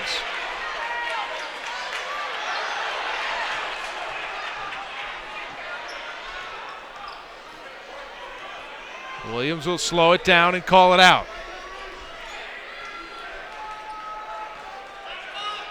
Right now, NFA has to settle. They've been a little out of control on the offensive end. Outlaw cold from the floor. He's made just 1 basket since starting the game with the 3 consecutive threes. Out high. Screen on either side. They switch it.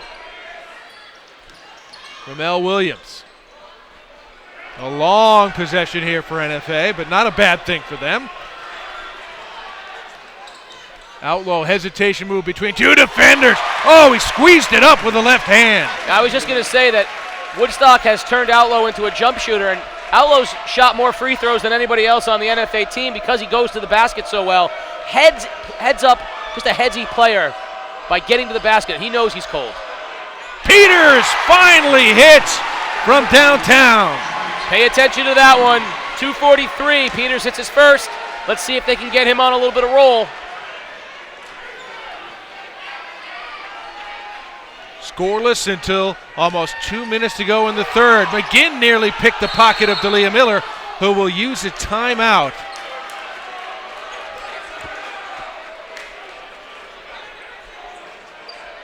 So a 3-point game. This is as close as it's been really all game long. Yeah, a couple things we saw that I think will make this a fascinating game as we move forward. Outlaw was content shooting jump shots, both good and bad. And we know he gets to the basket because he shoots so many foul shots and he's a good foul shooter. Having the presence of mind to know he's not shooting the ball well, get to the basket. That's going to be the offensive trend for NFA. Watch moving forward, Outlaw's going to get to the basket. On the other side of things, Peters gave up the 3, waited for the defenders to go into a switch, and while they were in the middle of the switch, shot the 3, buried it. If in baseball they say sometimes a little flare single can break the slump, If that jump shot can get Peters into a shooting rhythm, then Woodstock can get points in a hurry. NFA ball underneath, all the way out to Rivera.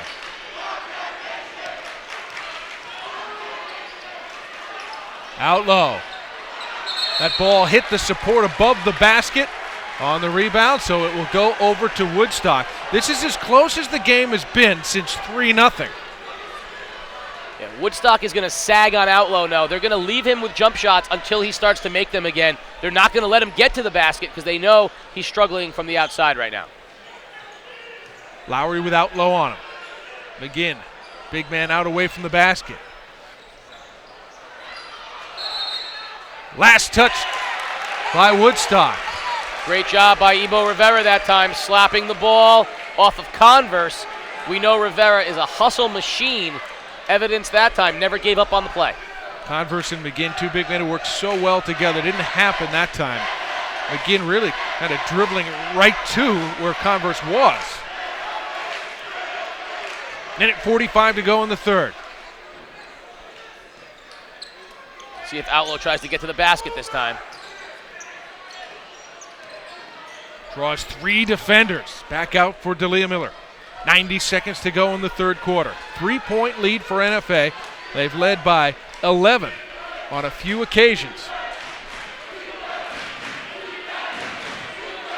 Ramel Williams. Drabinski. Outlaw. Hounded by Bourgeois. They are going to turn him into a jump shooter. They are collapsing and not letting him get to the basket. Ramel Williams. Floater. Oh! Ramel Williams does not shoot it much, but that was a sweet thing. Absolutely, and that was a very confident shot. He looked like a scorer on that play. Back to a 5-point NFA lead. Bourgeois. Pull up. D'Elia Miller. Great job, rebound in traffic. Now, in transition, gets it down again. 16 for the senior.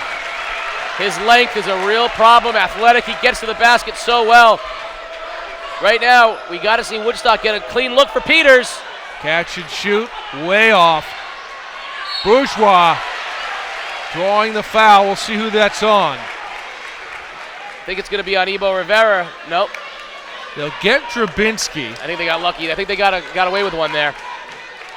It would have been the third on Rivera, who picked up his second in the first quarter. So Bourgeois back at the free throw line.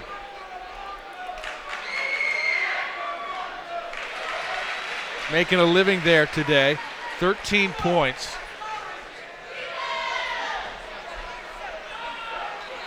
Incredibly valuable player for the Centaurs. 13.5 points. That's the second leading scorer on the team. But 7 rebounds a game, too. That's 6 feet. 6-point game, final 15 seconds of the third quarter. ECC, boys basketball championship game. NFA has controlled it throughout. Outlaw. Wild shot, won't go. And that basket will be waved off just a fraction late after the third quarter buzzer. So just 8 minutes of basketball left in the ECC Boys Basketball Tournament. NFA has led this one wire to wire. They're 8 minutes away from an ECC championship. But Woodstock Academy has their sights set on it as well. This is Game Day Live on theday.com. Hi, I'm Mark Nickerson, your local Geico agent. No matter where you live or work in Eastern Connecticut, my local Geico office is nearby to save you money. Whether you're in Old Saybrook, Niantic, Norwich, Willimantic, Westerly, Mystic, or near our beautiful new office in Waterford, Geico is just around the corner from you. Call my local Geico office and start your policy right over the phone. Call Geico, where savings is our first policy.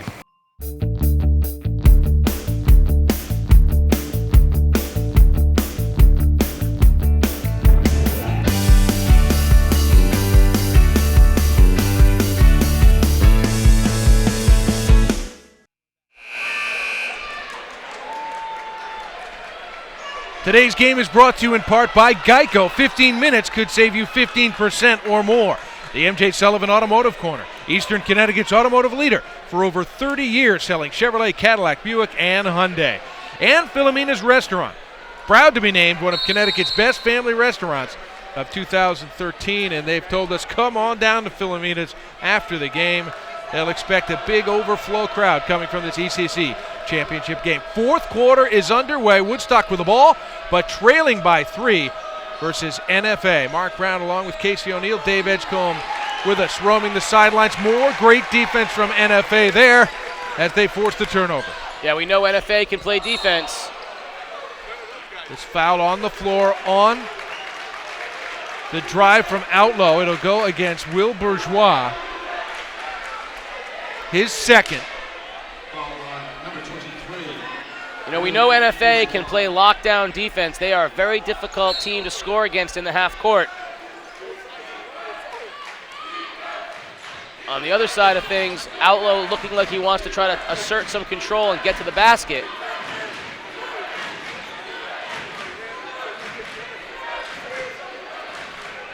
Ramel Williams plays a little catch with Mike Ryan.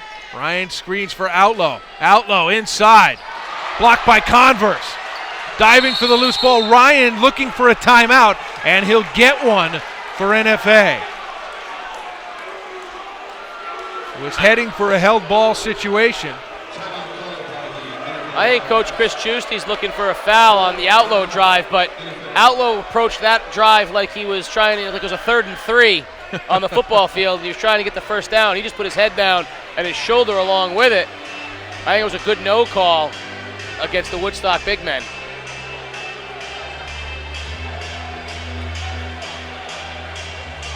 So Chris Giusti using this timeout. Wasn't expecting to call it, but the game situation called for Ryan to bail himself out.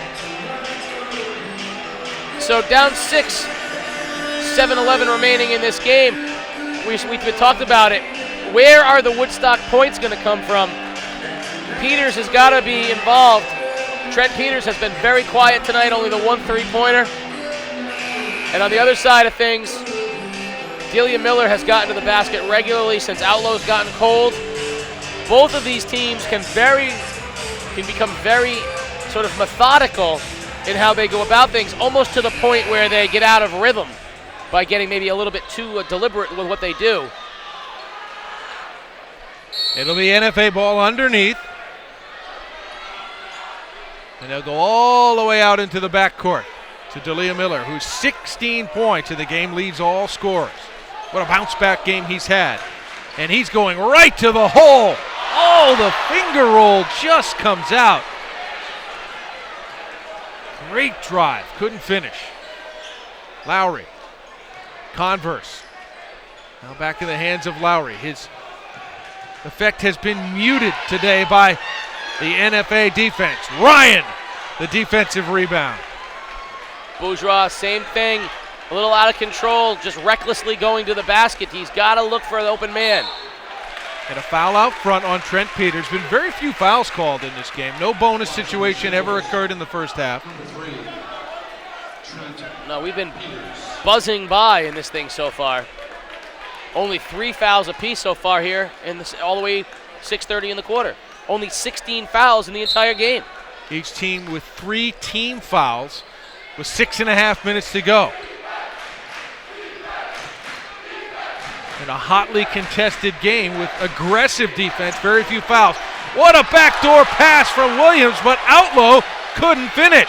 I think Converse went up and got a piece of that. Might have. Lowry. A foul on the drive. And it's going to be against Ebo Rivera. His third. So the top 2 big men up front for NFA, each with 3 fouls. Not terrible, 6:15 to go. For now, they will stay in the game.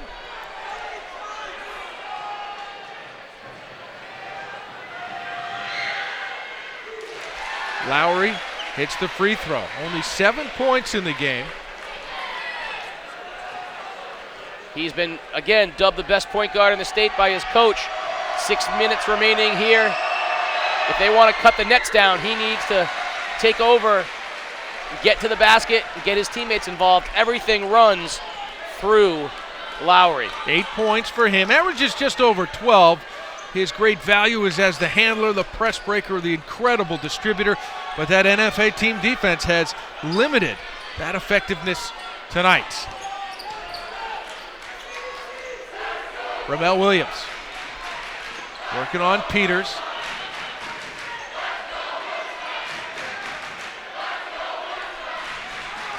Outlaw cutting in the lane. Converse may have been a bump early, then the block up top. Outlaw not going to get that call at the moment. Lowry was blocked on the way in. D'Elia Miller gets to the left hand, finds Outlaw, up fake, puts it in, but Greg Keith is going to wave this one off, calling the foul on the floor. So no chance for a three-point play here. And the foul will go against Bourgeois. Yeah, that's a great job by Outlaw. He has been trying to force contact on every time he's gotten to the basket, and they have not been calling it. That time, head fake, let the defender come on top of him. Very heads-up play, drawing Bourgeois' third. Mike Ryan, the big man, stepping out, catch and shoot. That's 2 catch and shoots off inbounds plays in this game that Ryan's converted. Back to a 6-point lead. He may not be their MVP, but he has certainly played big in these ECC tournament semifinals and finals. Averages 5 points a game on the year, double digits now in both the semis and the final. That's coming up big. Great drive from McGinn, who finishes with the left hand. He has 7. It's just so wonderful to see someone who's so comfortable with both hands going to both sides of the basket. D'Elia Miller, he loves his left hand, and why not? Look at that, gets to the hole again. He's got 18, and the lead's back up to 6. And the way he slashes to the basket, it's so hard to get your feet set and draw a charge. He's always at an angle. He knifes into that interior and always seems to just be on the side of you. Good stuff there from Lowry. Gets in the lane, hits the pull-up. He's now got 10, cuts it back to 4, but this is where Woodstock has run up against the wall. 4 on several occasions, 3 on one occasion, and no further. And you can see that the two teams sense that we're heading down the stretch here. The level of play and the intensity is starting to slowly pick up. We are heading down the stretch. D'Elia Miller, the drive again. Defense collapses, and a held ball is called. And possession arrow belongs to Red. Great job that time by Woodstock, though. D'Elia Miller has been eating them up, getting to the basket. That time, hands got on the basketball, forcing the tie-up. Again, they got to go all the way to the backcourt. Outlaw nearly had it knocked away by Lowry, who played defensive back that time. 4 minutes to go. Outlaw's going to try to get to the basket. Spins in the lane. Got it up on the rim. 2 free throws coming for him. Who's the foul on? 22 White, John McGinn. His second foul. So Woodstock Academy has been able to stay out of foul trouble throughout this game. Converse had 2 early in the second, but hasn't picked up another one. In the semifinals, we saw a lot of success from Ledyard. They jumped out on help defense whenever Outlaw tried to isolate on his man. That time, Woodstock sagged back and Outlaw took Lowry to the basket. Academy needs to send somebody out and stop the dribble of Outlaw up top. 2 beautiful strokes from Outlaw to give him 15 and push the lead back up to 6. McGinn on top. Now it's Bourgeois. Oh, the foul on D'Elia Miller. That's his third. Yeah, I think D'Elia Miller went over the back a little bit, made a little bit of contact with the body. He definitely had all ball in the shot, sending Bourgeois, a good foul shooter, to the line. Bourgeois, 13 points. That's the leading number for Woodstock Academy today. It's also his average, now 14. Lowry with 10 and Converse with 10. The other two Centaurs in double digits. Norwich Free Academy has 3 players in double digits. Dalia Miller 18, Outlaw 15, Mike Ryan 10. Second's good. What I'd like to see is Lowry drive and have Peters with an opportunity to shoot the ball. Woodstock, full court pressure. We saw NFA struggle with this in the semifinals, but they broke it there easily. Woodstock not a pressure team traditionally. Once again, a 4-point game. Woodstock needs a stop here. Dalia Miller saved the turnover. Going against Lowry. Good help from Converse. Lowry up ahead. Bourgeois in traffic. Taken back by Outlaw. Lost it out of bounds, but it will remain NFA ball with 3:10 to play. Credit Ramel Williams. First of all, great heads-up play from Chris Lowry trying to go long to Bourgeois. But Ramel Williams, the quarterback in football, he's a football quarterback, and he played it like that. Went in and disrupted the pass, and then the ball out of bounds in NFA. What a great play from Ramel Williams. Here's more pressure. Going long, Dalia Miller on the sideline. Now attacks.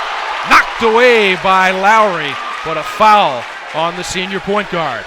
NFA players and fans starting to sense it as time ticks down. They're staying in control, never relinquishing the lead. Woodstock Academy wants a timeout. Greg Smith in his 6th season with a state championship in Class L from last year, but looking for an ECC tournament championship. Boy, they are going to have to win a tough battle over these last 2 minutes, 59 seconds. And they've battled back just to get here. You talked about that haymaker that was delivered, the 9-0 run by Marcus Outlaw to start this game. Since that point, Woodstock Academy has gotten the better of the action. They've cut it to 4, but this is where they keep hitting the wall. Yeah, one academy versus the other academy. It's an academy battle. And the two academies that share one thing in common among others, ultra highly competitive. They are not always pretty, but both of these two teams have found ways to win ugly. Right now, NFA has that 4-point advantage. Woodstock is trying to win ugly, and NFA is just trying to hold on. But I can promise you that as this thing goes down the stretch, it is going to become more physical, it is going to become more chaotic, and I don't think we've seen the last of the ugly. Each of these teams will take winning ugly any day of the week. Championship on the line here. Desmond Dalia Miller at the free throw line. 71% free throw shooter. Gets the first one. Now 19 points in the game to lead all scorers. But more importantly, has pushed the lead up to 5 points for the Wildcats. Got them both.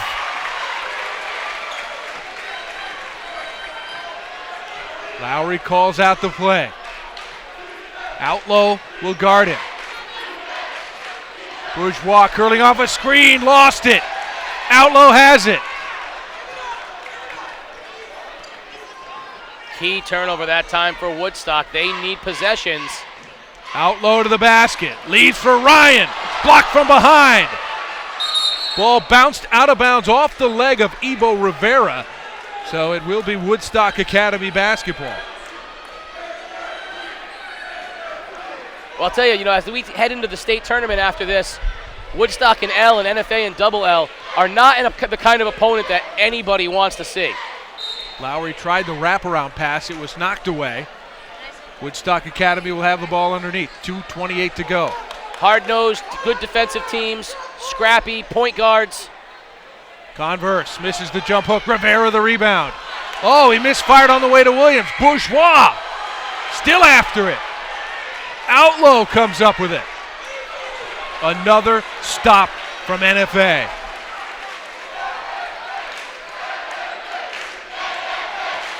The NFA chant starting from the student section. Ramel Williams. Rivera takes baseline. Somehow it wouldn't go down. Rebound him again. Under 2 minutes to go. What a block from Mike Ryan. as he sent Lowry's layup into the first row. Great weak side help that time. Ryan stepped over. That's an authority block. You know, I keep saying it over and over again. Trent Peters has got to get the ball in his hands and get some threes off here. Woodstock otherwise just cannot mount a comeback. McGinn. Oh, tough shot off the window. A chance for a three-point play. He can cut the lead in half with 1:47 to go. And that's the fourth foul on Mike Ryan. That's huge with 1:47 remaining. Ryan, who has been their rock, their offensive third scorer and their great interior defender, with 4. McGinn is a 62% free throw shooter. A chance to get it back to 3. Oh, somehow it doesn't go. Converse fighting. And lost it out of bounds. Tough one. He never had possession, so he couldn't call a timeout, just helplessly falling out of bounds without the basketball. Full court pressure from Woodstock Academy. Rivera has it knocked away. Converse takes it. Blocked by Rivera, but a foul. That's his 4. Yeah, both of the big men now with 4. Momentum shifting a little bit, heading over to Woodstock. We saw NFA in the semifinal struggle tremendously with the Ledger pressure. This is the first time we've really seen Woodstock put the pressure on. NFA has to figure out a way to break that. Adam Converse, the only junior in the starting lineup for Woodstock, has the first. Free throws will become crucial in both directions as both teams are heading into the bonus.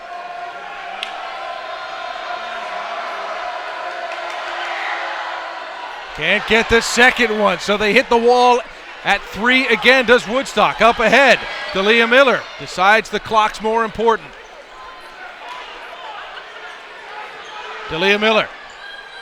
All game long, he would have taken it right to the rim. Now, burning clock, inside a minute and a half to go on a 3-point lead. Remember, Ramel Williams, the point guard, not a great foul shooter. He's the guy you want to foul. Trouble on the sideline. It was tipped by Woodstock Academy, so with 1:18 to go, on the side still, NFA basketball. You don't see point guard shooting at the percentage that Ramel Williams does. That's going to be the guy that they're going to look to foul. Greg Smith calling a timeout, electing for a full timeout here as they set up their defense. And NFA will inbound in front of their own bench on the side with 1:18 to play. What I want to see, just from a pure drama we talked about in the pregame, the moments that occur, I want to see Lowry find Peters with an opportunity to tie the game up with a 3. And then on the other direction, I want Outlaw with his ball in the hands, taking the final shot of the game. I think that's, for the drama of the game, I want Peters with a chance to tie it with an open look, and I want Outlaw with the final shot of the game. You know, you can't order up made-to-order drama. No. We've had plenty of drama. Yeah.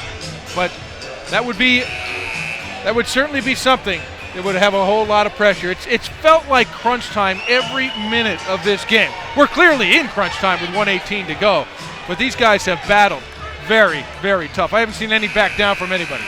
2 timeouts apiece for the teams respectively. 1:18 remaining. Woodstock already in the bonus. NFA will be on the next foul. Don't want to foul D'Elia Miller. You do want to foul Ramel Williams. Rivera gets it into Outlaw, who's double teamed immediately. And the foul on Woodstock's Adam Converse. That's his 3rd, and a bonus situation here. So we have gotten to the bonus. It's taken us to the final minute almost of the game to do so. And Marcus Outlaw will go to the free throw line. 69% shooter on the season. That gets all thrown out the window when you are a performer of his caliber, and it's crunch time. And he's got the front end. 4-point lead. 16 in the game. He and D'Elia Miller have stepped up and produced exactly the way that they've been expected to as the leading scorers on this team. Got them both. Ice water in the veins of Marcus Outlaw. He's not the guy you want at the line either.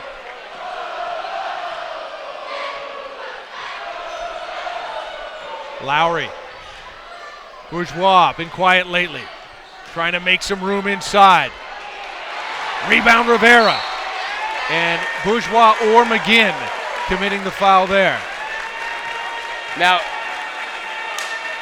that foul's going to be on Bourgeois, and that's going to be his fourth, which is a big one for Woodstock. But the right guy is at the line. If you're Woodstock, this is the guy you want at the line. Ibo Rivera, not even a 40% foul shooter, 36% from the line, and this is a 1-and-1 situation. We'll see how the 6'3.5" senior, role player, glue guy, can't hit. So misses the front end with a minute to go. A 5-point lead for NFA. Marcus Outlaw picked Lowry's pocket and goes in for the layup. 50 seconds to go, and the NFA lead is up to 7. Oh, Superman did it again. Ball tipped out of bounds. Stays with Woodstock, but that could be the moment that sealed this game. 2 foul shots, a steal and a layup. Ladies and gentlemen, I think he was pretty much the consensus choice for the ECC Boys Basketball Player of the Year, but certainly that was the MVP play of the tournament thus far. Held ball situation in the lane. Possession arrow to Woodstock. 40 seconds. This has to be the greatest 40 seconds of Woodstock's season in order to pull this one out. Converse in the lane. Surrounded. Peters fakes and fires. Bourgeois keeps it alive. Peters will try again. Converse saves it. All kinds of contact in there as Bourgeois hits the deck, pumps out a couple of push-ups as well. The foul will go against Ramel Williams, and it'll be Bourgeois to shoot 1-and-1. Well, Peters had the looks. He had the looks we talked about. Just couldn't get him to go down, and a lot of time ran off the clock that time. Too much time. Time becoming the enemy for Woodstock. 20 seconds remaining. So Bourgeois now with 16 points. Looks to cut the lead to 5. NFA is almost all the way home. This is the 10th championship game that Chris Giusti has led NFA to. They've only won 2 of their previous 9, so he feels that there's been a lot left on the table in those 10 appearances. They're in a position to close it out for number 3 now. Well, you know, Chris Giusti is a longtime assistant for Neil Curlin. This is his first run at it. And what a testament it would be to the program that Neil Curlin created, that Chris Giusti was with 14 years he's been with Neil Curlin. What a testament to that program if in their first year under Chris Giusti they can win that championship. So many finals they lost to New London. This year they got in on their own, different opponent with a chance to win their first one. Now, Woodstock has to foul either Ramel Williams or Ibo Rivera. I'll be curious to see if Ibo Rivera is even on the floor. If Chris Giusti doesn't put in somebody who can shoot the ball better. They need to be able to break pressure, and they need foul shooters on the floor right now. 5-point lead, 20.2 seconds to go. Rivera 36%, Ramel Williams 46%. Those are the guys you want to foul. D'Elia Miller's their best at 71%, but Ryan at 70 and Outlaw at 69, certainly not the guys you want to foul. Rivera to inbound, so it won't go to him. They won't be able to foul him. But he can't quite get it in. They got a foul or just out of bounds here? Just knocked out of bounds. It stays with NFA. Less than a second came off the clock. They get the reset pressure now. I like Converse on the inbounds. There's the guy to foul. They get it to Williams. They don't get the foul. Now they finally do. It goes on Converse. It'll be his 4th. 4 seconds ran off the clock, so 15.8. And Ramel Williams, the 46% free throw shooter, will go to the line to try to add to this 5-point advantage. We saw him make some big foul shots down the stretch of the semifinals. No bigger foul shots than these here for Ramel Williams.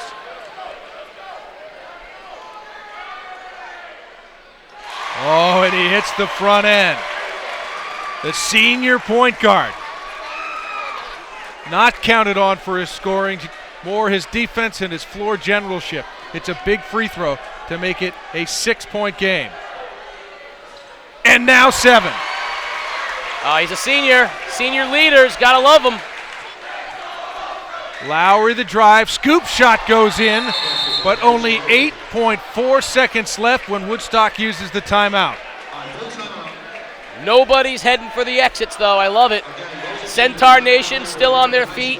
Wildcat Nation still on theirs. 8 seconds remaining in a 5-point game. It's going to take something a little crazy. But we've seen crazier, so Woodstock's going to have to try to foul. They had the right guy that time. If I were Woodstock, I would double team D'Elia Miller, and I would not guard Ebo Rivera at all. I would let Ebo Rivera catch the basketball and foul him because, yeah, that's your best percentage to see a missed foul shot.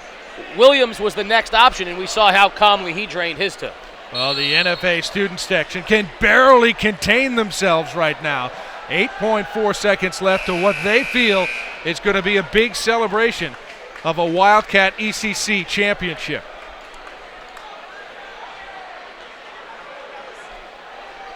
So NFA ball. Rivera will inbound, so he won't be able to be fouled in play. Smart move. Oh, now they'll throw it out of bounds to Outlaw, and they get it into the hands of D'Elia Miller, so an excellent play there. Chalk one up to Chris Giusti that time. He had his worst foul shooter inbounding it, and they did a little trickaroo to get it to their best foul shooter. I mean, that's the definition of coaching right there. Great job. Outlaw stepped back out of bounds, received the out of bounds pass from Rivera, and then made the easy entry to their best free throw shooter. This is a big one here. Two possession game. He had a chance to make it a 3-possession game, but it will stay a 2-possession game. Got the second.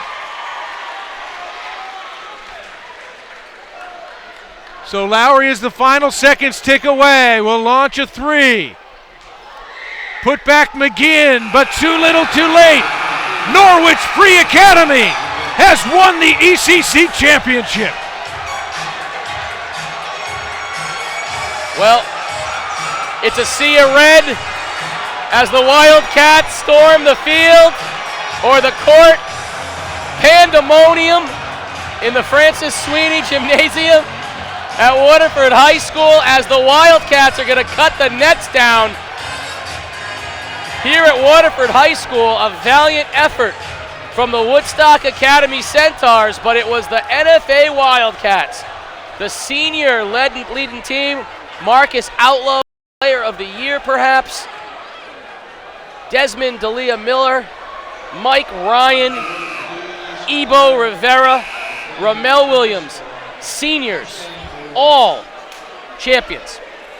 Well, this was just as big a physical war as we thought it would be. Very tough defense. Points inside, drives were tough to come by. And in the end, NFA just a little bit tougher. 9-0 is what Woodstock Academy got down, and they spent the entire game trying to claw their way back. They did. They just could not get all the way back. Yeah, you know, they got off the canvas. You give them credit for that, but you're right. Getting down 9-0, all the momentum, and they just struggled and struggled and struggled, and it was wire to wire for NFA. They never relinquished that lead. And what a great tribute to the senior leadership of the Norwich Free Academy Wildcats. Chris Giusti leading them to his first ECC championship. Ramel Williams, the senior point guard, heady, big foul shots, always knows where he is with the basketball. Desmond D'Elia Miller getting to the basket, leading them in scoring. Ebo Rivera doing a little bit of everything, the rebounding, the defense. Mike Ryan, the senior center who we saw scoring, rebounding, and of course, player of the year. Marcus Outlaw. Well, the celebration is already underway. Let's go to Dave Edgecombe with the champions. Dave? Thanks, Mark. NFL Wildcats, ECC champs. Haven't been able to say that in a while. Coach, how's it feel? Feels great. I'm glad I didn't mess it up for these guys. They deserved it. They're warriors. Ramel Williams is probably 50%. He played a great, gutty game, buried those 2 free throws to ice it. I'm so proud of him. Like I said, I'm glad I just didn't mess it up. So talk to them. Marcus, you came out gangbusters in the start, cooled off a little bit, but ultimately you guys prevailed. What's a win like this mean for you guys heading into the double L? Crazy, man. It's a lot of momentum going our way. Positive momentum, obviously, man. And we're looking forward to the double L, the States. We're going to get a day off tomorrow, thank God. We're just so blessed, man, to come out here and make the run we made. Winning 7 straight now, it's just huge. And my whole team, man, they all deserved it. I didn't have my best game tonight, but that's not even the point, man. Everyone picked each other up, and everyone played a phenomenal game, and we all deserve this win. Guys, great win. Continue to celebrate. Good luck in the double L. Mark, Casey? All right, thanks very much, Dave. So Marcus Outlaw didn't have his best game, right? He did a great job neutralizing Chris Lowry for much of that game. He scored 19 points. And though the game went on for another 31 minutes, that opening minute salvo of back-to-back-to-back threes is something that Woodstock Academy, in the end, could never recover from. Yeah, Outlaw's most important points were the first 9 and the last 2. The first 9 that he made set the tone for everything. The last 2 he made was off the steal, which sort of iced it for NFA. So he played big early and he played big late, which is, what champions do. And as great as that was, it didn't even lead NFA in scoring. It was Desmond D'Elia Miller who felt he had to answer for something. He didn't have a great game in the semifinals. His team pulled him through. Well, today, aggressive, attack mode, 21 points was the game high score. Well, we told you in the pregame one of the keys to victory for NFA was going to be to get Desmond D'Elia Miller into things and keep him on the floor. They did that, and a credit to him. You could see body language right from the very beginning. Attack, attack, attack. He kept getting to the basket, and D'Elia Miller, when he scores, they become a much more dangerous basketball team. The ECC All-Tournament team being announced at the moment. It's deserving recipients, Will Bourgeois and Chris Lowry from Woodstock Academy, taking their team to the brink, but they couldn't quite bring them all the way over the edge. Norwich Free Academy, just too much for him. Desmond D'Elia Miller, a no-brainer after this performance in the final tonight. Marcus Outlaw as well, and Mike Ryan, who had back-to-back double-digit games. Great interior defense as well. That's your all-tournament team. And as we expected, Marcus Outlaw, MVP. I think he's MVP of the league, MVP of the tournament, and maybe the most valuable player that NFA has seen in its institution in a long, storied history of great players, because he has been the rock in 2 sports for them, leading them to all kinds of good things.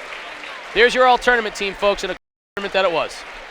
Marcus Outlaw, a quarterfinal buzzer-beating 3 to defeat 5-seed Waterford.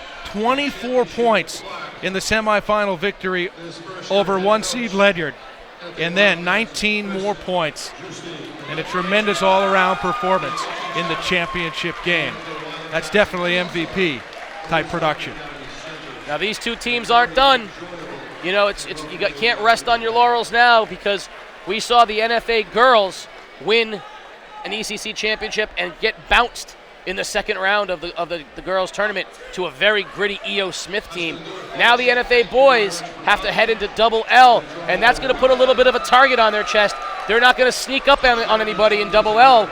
They won the ECC, and that means a lot. Woodstock has a state championship that they have to defend.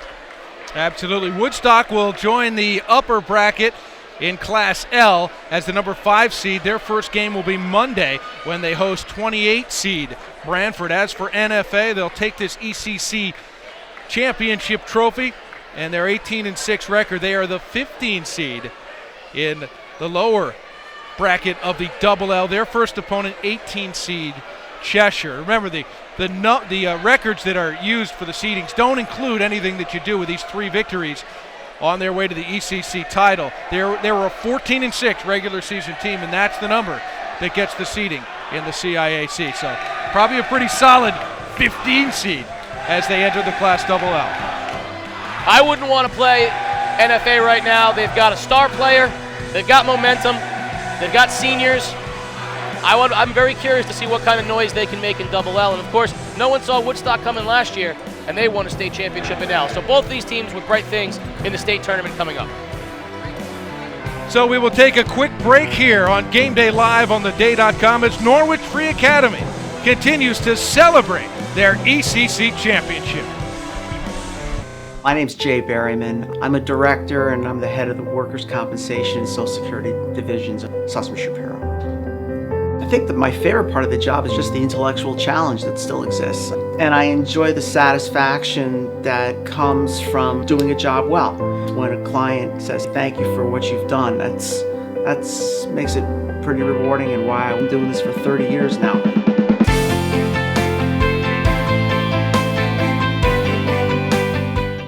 Preparing elementary and high school students for lifelong success calls for a commitment to excellence. Welcome to New London Public Schools, the only public school district in Connecticut designated as a magnet district, specializing in science, technology, engineering, and math, along with performing and visual arts. Our magnet curriculum creates enhanced learning experiences for all students. Develop your child's inner talents. For admission to a New London Magnet School, apply online today at newlondon.org.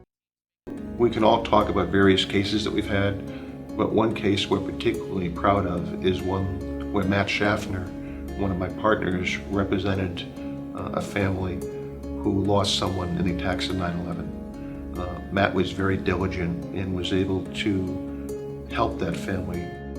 We weren't compensated for that because we felt it was important to give back not only to that family, but to the community as well.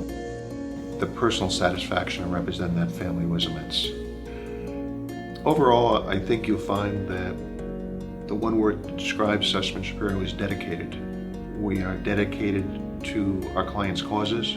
We're aggressive as needed, but at the end of the day, the client leaves here knowing that not only did we do a good job for them, but we also cared about them as an individual or as an institution.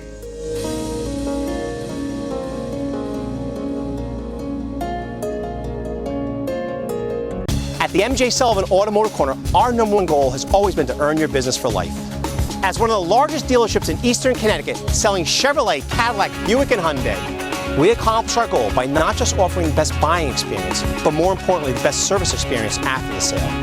That philosophy is what built this company from a single-base service station nearly 45 years ago to who we are today. So experience the difference and let us earn your business for life. The MJ Sullivan Automotive Corner in New London or at mjsullivanauto.com. Well, as the Norwich Free Academy Wildcats go through this incredible ceremony, the cutting down of the nets, they are the ECC boys basketball champions after their 58-54 victory over Woodstock Academy. Casey, this is our final Game Day Live on theday.com broadcast for this basketball season. It's been a great one, and what a way to end it tonight with a championship performance by NFA. Yeah, we've had quite a run, and fittingly, here in the final, we got ourselves a good basketball game, and you talked about moments in the pregame. This is the kind of thing you never forget. These kids will have that piece of net forever and ever, and they will never forget getting up on the ladders at Waterford High School. Yeah, and pause for a moment to think about what the Woodstock Academy Centaurs left out on the floor. That's the other half of the story, the other memories. They had a chance to play for a title, and that never leaves you either. No, it doesn't. And it's a good thing they won that state championship last year, because that's going to be their thing that they hold on to. An irony of sorts that they have a state championship and have no conference championship to go along with it.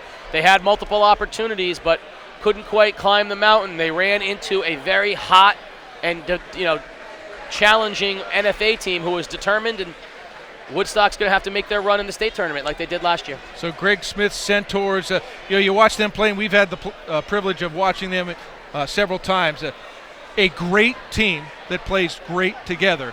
And remember, hey, they didn't win this title last year, and the season worked out pretty darn well for them. So we look for things in the CIAC from the Centaurs. I don't know if they've got enough to win a state championship. They're not quite as good as they were last year, but in any one game or any two games, they are going to be a tough out because we know that they've got a senior point guard, they've got some scoring, they've got some inside guys that can do some things around the basket. They are going to be difficult, and don't anybody in the L tournament take them lightly because I wouldn't want to play them in L. They can do a lot of different things. And if anybody's still hungry, they're open late at Philomena's for a little ECC tournament celebration. I want you, if you're listening right now, or you're watching as it were, I want you to go to Philomena's, and if it's Mike Bassetto is there or Billy Bassetto is there, I want you to go to either of them, and I want you to say, listen, I was watching theday.com, and they said, as a matter of fact, Casey said that if I go down to Philomena's, you guys will take good care of us. That's what I want you all to do. I want you to go down there and tell the Bassetto boys you heard about it on theday.com. And then go buy a car at MJ Sullivan tomorrow and insure it with Geico. That'll just about do it. A 58-54 victory today for NFA over Woodstock Academy in the ECC championship game. In our final Game Day live on theday.com telecast of this basketball season. For Casey O'Neill, Dave Edgecombe, and our spectacular crew at Game Day Live at theday.com, I'm Mark Brown. So long for now from Waterford.